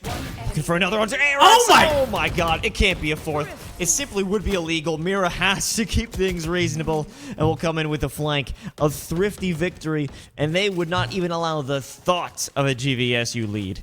Nobody out there is in the same league as Teague. I mean, it's amazing. The clutch factor this player brings to the table is truly unparalleled, and I think it's a huge part of the reason Blinn continues to find success in Valorant is they all seems to have that unlocked sixth chakra they can really call on when they need it. Getting a three-piece with a Sheriff and a Thrifty round is something we do not see often, but Teague did it. They rewrote the story, and now we're going to have a pretty much tied-up game here for the first time. 10 rifles online. Couple members from Grand Valley bringing out the light armor. Can that couple bullets of difference make the difference to make this round a win or a loss? I mean, we're in the middle of the NACE Star Teague right now. They are showcasing how strong they are. Flashpoint, I think this could be such a delayed usage of utility.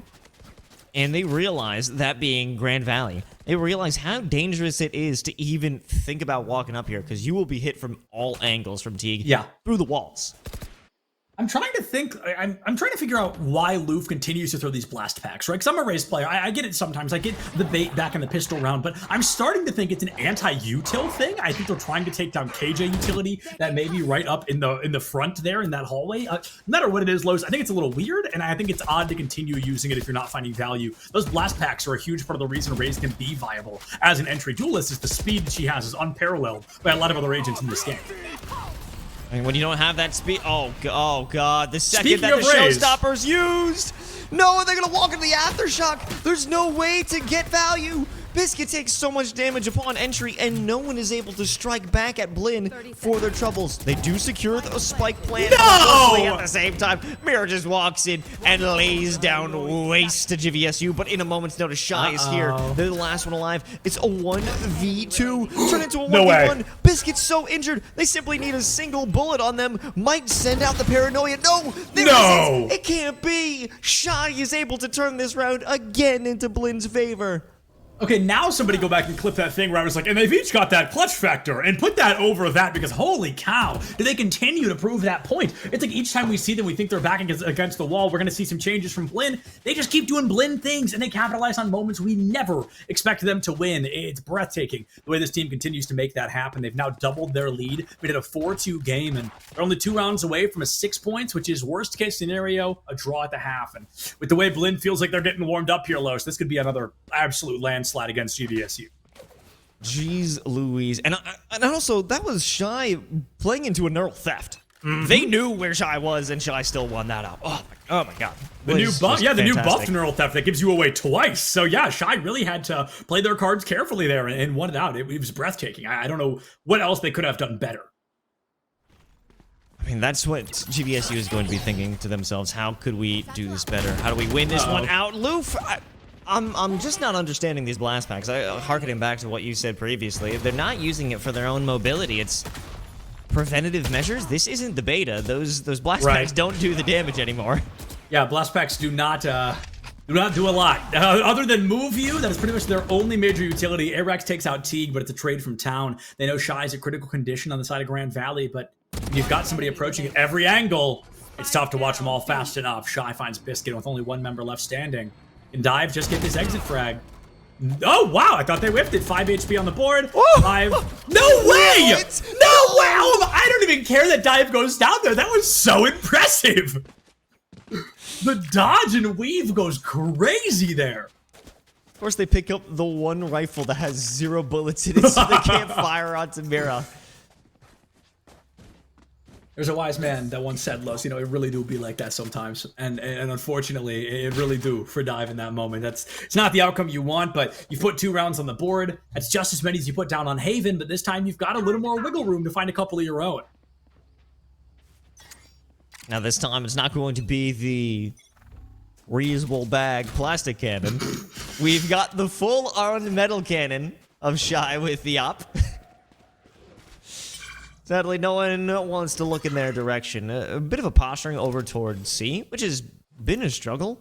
Sure. Well, then again, every take besides A, which I believe is the one site they've actually secured some plants on, has been a struggle. Yeah, I think you're spot on. A site has worked well. Each time they've tried to plant there, they have. All 3 times I think we've seen a plant was on the A site. Maybe it was only 2, but I know they really seem to hover towards this C site, Los, and they have yet to find a single success on it. Another great example there, you get caught out by every smoke, flash, and damage-dealing ability under the sun. You get taken down by Town, and as the firing squad wide swings the corner, is that going to be enough? Aftershock comes through as well. Prowler goes out, trying to find Spaz. Should get purchased onto them. Spike plant from Biscuit, met by a bouncy time. Gonna disrupt that plant and dive. Dropping the cage unmounted. A fascinating strategy. One that is just not gonna work out well enough, I don't think. Spaz has to reload. Does give a bit of a larger opportunity. Never mind. So that is another round win for Blinn. They're at that legendary 6 that I talked about. Worst case scenario is a tie going into the half, and with the way this team continues to dominate, I don't think there's a tie in anybody's future. Yeah, that was a moment of self-preservation for Dive back on mound, using the cyber cage just to stay alive. And you don't think much about that play from Mira, but it was actually really good in the fact that they were doing nothing. They were sitting right by A main, realizing that they were still a threat to Dive. And unfortunately, in that moment, Dive definitely seemed scared and wanted to stay alive to be able to provide that support to the rest of their team while the onslaught, while the retake was happening from Link and CT. Unfortunately, that time was not well spent because it was a simple collapse. Perhaps if Dive had provided a bit more support on the side itself, it would have been a different story, but it was just a whole chaotic scenario, and it speaks more to why C-Site is just a bad dang time. Yeah, C-Site might be my least favorite of the 3. I'm glad that we have another map in the game that does have 3 sites, but the C-Site here feels like you're walking into a broom closet. Like, there's so little space to really get anything done, and if GVSU wants to continue trying to approach it, I want to see things like Judges. I want to see Blast Packs in. I want to see Raze nades clearing backside. I think the Raze is being incredibly underutilized right now, and because of that, it's really kind of making it even more difficult for GVSU. It's almost like they're playing this matchup on hard mode, the way they're allowing this Raze to not do what an entry duelist should be doing. And if you also think about it, using those blast packs to get in destroys Town's utility. Yeah. Which I think that's what they're trying to do with these blast packs. We really don't know. It's a bit of a puzzle. But I think if you blast pack yourself in, you're still doing the thing you're trying to do while increasing your own mobility in that moment. Shah uses the operator to dive deep down 6 feet below and remove that Cypher from this mortal coil. A fault line into an aftershock, the alarm bot taken down. Mira takes down Alu. Loof gets a trade, but gives their life and Biscuits and Araxes for the cause. The Teague 3K comes back to life, and an A-star Teague happening all over again.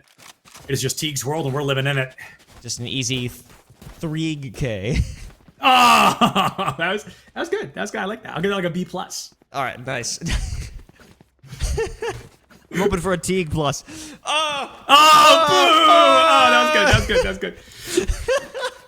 Creativity A+, actual quality of joke like a C-, but I gotta say that was quick thinking. Well done, well done. Creativity. Oh, I did it again! Stop! Oh my god! Oh my goodness! I'm gonna like think of every. There's gonna be like 20 seconds of silence while I say my sentence in my head first, and I make sure there's nowhere you can fit the word Teague in. I mean, we're just giving him clout. We're just giving him clout right now. Forget the game. We're gonna spend the rest of the match just thinking of Teague Punch. But right now, okay. Speaking of Teague, the first blood once again. It does get taken offline for their efforts. Biscuit takes out Town, and for the first time in a while, GVSU does find a numbers advantage. I don't know if they hold it. Just that Omen goes down to critical, and Biscuit stays standing for just a moment. Even Dive catches several bullets from the above, and with Heaven online, can Spaz get even just one flank kill? Could be enough to restabilize. It's a dangerous one from Spaz, but they realize no one's going to be able to peek them in the moment. Just give it a little bite in the butt from the Trailblazer. Now they can jump down. Such low health on the remaining 2 players. Arax send out the Aftershock, covering their back from it's not enough. It's not a flash. Mira doesn't care about the Aftershock. Bistic in a last-ditch effort to stop the defusal. It just felt like such a scattered post plane. Everyone was holding an angle. It was like, you fought one boss, okay, go to the next one. Yeah. Fought the next boss, go to the next one. A bit of Dark Souls in Valorant there. It's just boss fight after boss fight. And I've got to say, I really like what Blink College did there. I feel like the utilization of Seekers is a pretty hot topic in Valorant. People are kind of, when's the best or worst time to use them? And I think in that moment, Spaz gives us a great example of how you can get value out of Seekers. And when you're in a 2v2 like that, the Seekers themselves, A, give away the location of your opponent, and B, stun them if they find purchase. If they don't miss the stun, they have to be destroyed via bullet fire. Takes a couple bullets out of the chamber. There's a lot of value to it, and it helps in a 2v2 like that. I think that was really well done by Spaz, and a huge part of the reason Lynn wins that round. Just wonderful teamwork coming from this squad, and yeah, and you can't discredit GVSU at this point because they are going up against an amazing team, and they are putting in some strategies. They are creating opportunities for themselves, but unfortunately, they're just unable to find that finishing factor, which has been a huge boost for Blinn. That's what we're building up for them. That's just their ability to close things out. Yeah, it's the definite lack of close. I think you bring up a great point there that GVSU find themselves keeping it close in the beginning of the round, and then as it comes down to that closing factor, they continue to fall short time and time again. Even in the stun, Loof has just enough intel to grab Town 2 HP, though. Looks, I mean, you got to go for an absolute miracle run. The Tiger itself might get the Elim. Oh, doesn't though, and Loof will go down to a much less entertaining wall bang, but an Elim is an Elim regardless. Mira finds a two-piece. Shy puts down Alu, and with only Arax left standing, and they give us their best Teague impression and drop a 4K when they're down back against the wall. And they're playing this angle. I think, honestly, it'll be a wall bang from Spaz. Yeah, it starts out that way. And just a pre-fire, they had the idea, there's only one option they could be playing. We've cleared out everything else. And it's unfortunate when you're playing the game of multiple choice, and they've done the process of elimination and eliminate you. Yeah, absolute process of elimination does lead to elimination, as we've learned here. Blinn up 9-2. Maybe this time they get that 10-2. We're seeing 3 members on the side of Blinn College with double-digit eliminations, and GVSU, not a single one of them. 4 of them at double-digit deaths. So this has really been a dominant mechanical difference game. Blinn College, as we've been able to win most of these firefights, they're always able to find those early eliminations, and as Shy brings out a defensive operator, I mean, this is the best place to use it. I mentioned how hard it can be on offense. Defense is where that op can really shine. Oh, that's what you love to see. That's what you love to have. And oh, Shy getting very up close and personal with an op down B main. Might be able to secure a kill onto dive. Won't be the case because the real fight is here on C. Not falling prey to all that utility and destroying the alarm bot as well. They've bought themselves some time and some health, but they need to make a move, and it will be a rotation potentially toward A. A site has been the B site to get the spike plant down. Almost every time we've been there, we talked about that earlier. It seems like they're finding the highest rate of success when they get to A site. They continue to pester down towards C. It continues to fail, and they continue to hand rounds over to Blinn College. I don't think we've seen a single B hit, have we? What side is that? I didn't. Thought it was just A and C. The non-existent Lotus site, known as the B site. I really just thought we've seen one play there, and it was just an elimination. It wasn't even a spike plant. It has completely been left to rot. A and C hyper-focused, and here comes GVSU onto the A site once again. They burn a lot of time to do it, but hey, spike is down, to the timer is now in your favor instead of working against you. Now this is an interesting one because look at the last 2 players. Yeah. They are so far away. They are not even close to help this post-plant situation. Arax and Loof need to get in position. They will. One player is sitting by door. That was the last location they held. Shy, basically in the skybox at this point, able to remove Biscuit from play. It's also a lockdown. They've got everything they need, but Loof is there as well. Only 3 HP. They're going to be stuck inside of the lockdown. They can't escape. No! They're detained. No! Oh, thwacked with the bat. And a 10-2 half finish. Yeah, honestly, a strong showing from Talon, though. Also, one of my favorite melee weapons in the game, that Radiant Crisis bat. Super cool. I love to see that skin representation. Hey, one of my favorite Vandal skins as well. What the heck? Talon and I have very similar taste in Valorant skins. But as we swap sides, Los, there's a very similar story to be told. We've swapped sides, and Blinn, all of a sudden, is 3 rounds away from winning. It all comes down to the success of this pistol round on whether or not we see any more of Lotus. I mean, we could talk about consistency here because this team is consistent, able to get at least 2 rounds in the first half. But at this point, I imagine this is a much more favorable pistol round because they have damage kits that can stop pushes. They've got the aftershocks. They've got the fade nade combo. Sure. They've got the trap wires to stop a rush from Blinn. Blinn doesn't have those offensive capabilities. Right. It's just flashes and dashes. That's what they've got under their belt. Let's use a poem. That was beautiful. Flashes and dashes, nades and rays. What wonderful. It's going to be a 1-1 trade right out the gate. Arax takes down Shy, and it's going to be a bit of a bloodbath in between. Oh! Little too close for comfort, perhaps, but Louvre does give their life for the cause. Lynn, this is just the aggression we expect, and I think it's a huge part of the reason this team has been so successful, is they just hold W into you. They know mechanically they're a very impressive team, and they're more than willing to come out with a hyper-aggressive playstyle like this, because nobody expects a rush down the way Blinn continues to bring to the table. Dive goes for a couple of shots, unfortunately just can't line them up, and as this Omen is the last member standing, Biscuit, it's up to them to try and win this one out. The pistol round, just not doable. Blinn makes it 11-2. Los, last time we were in this scenario, Grand Valley bought up in this upcoming round, and I think it's a huge part of the reason they lost 2 in a row. I know it's going to be tough to allow them to walk into match point, but if you buy up here, you have no weapons for that final round. Yeah, even if you win, if you win here, you are going to be broke as a joke. And Blinn have rounds to play with. I mean, that's just the unfortunate scenario they're in. Yes. Regardless of the outcome of this round, they are always going to have more money, more rounds to play with, and they will allow you. Okay, sure, we can save. We have the time to spend. GVSU right now, they're on borrowed time. Borrowed time is somewhere you never want to be, especially in a competitive setting like the NACE Star League. It's up to Grand Valley to really shock us here. I don't know what it's going to be, but maybe it is that Raze Fade combo that actually they've already used. So, no, sorry, there it is. They're going to get a bit of a haunt, what the heck, out early. And Blinn College, the first time, I think this entire series, Los, they're slowing it down a little bit.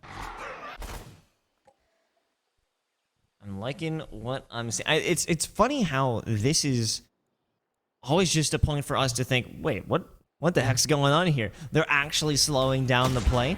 And that's how you know that GVSU at least have put a moment of pensive thought here for Blinn rushing into it, but the flash is simply too great for Arax. Shy on the Guardian.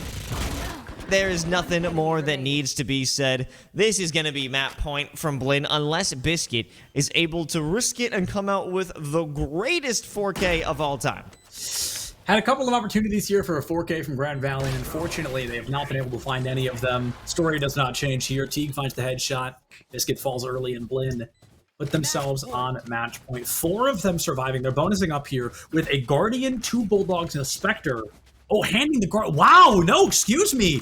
We're going full buy-up. Teague with the Phantom there, completely bringing it all to the table. And GVSU, they didn't buy all the way up, but they must have bought up enough last round where they cannot go for a full buy here. 3 Marshals, a Stinger, and a Vandal Los. That is a Franken buy if I've ever seen one. Hopefully this monster will actually have the strength of its namesake. We've got no time to guess. It's time to find out. What do you got? What is going on over there? Let's talk about how seriously these rounds are being taken with a attack out from A site from Biscuit, Loof, as well as Alu, and a little powwow in A main or C main. Having a bit of a party, perhaps a pre-touchdown celebration. They're going to be going for the spike plan. We are genuinely going to see this entire map, 15 rounds, and not a single play on B site the entire time. That is some kind of odd statistic if I've ever seen one. Shy finds the headshot onto Dive, and then College put themselves into the advantageous position, find themselves in the winner's seat on Lotus. 2-0 on the series, and 5-2 on the round here. Blinn College, they're doing it all right. They've got the weapons, they've got the advantage, they've got the spike down, and they've got plenty of time to try and farm some highlights. Goodbye, Alu. Goodbye, Biscuit. Hello. 13-2 victory for Blinn College once again, and a 2-0 victory on the series. Nothing short of what we'd expect from this second top team in the not just the nation, the region. Across of all North America in the collegiate space, this is such a powerhouse, and they're showing us exactly why. 4 rounds given up the entire series. That's something to be proud of, absolutely. That is not something you see every day, and Blinn continues to show us why they deserve to be that dominant team. Now, folks, if you are a NACE Star League Valorant regular, you understand we started a little bit late tonight. And even if this series has been quick, we did start a little bit late, so we are not going to be able to do an interview tonight. We are going to go ahead and call it here. Thank you all so much for joining us. It has been a pleasure. I'm happy that I got to be here. Los, thank you for joining me. Thank you to both teams for coming out, and of course, thank you all for watching. We love each and every one of you. Check your posture, drink some water. Don't forget to love each other. We'll see you next week.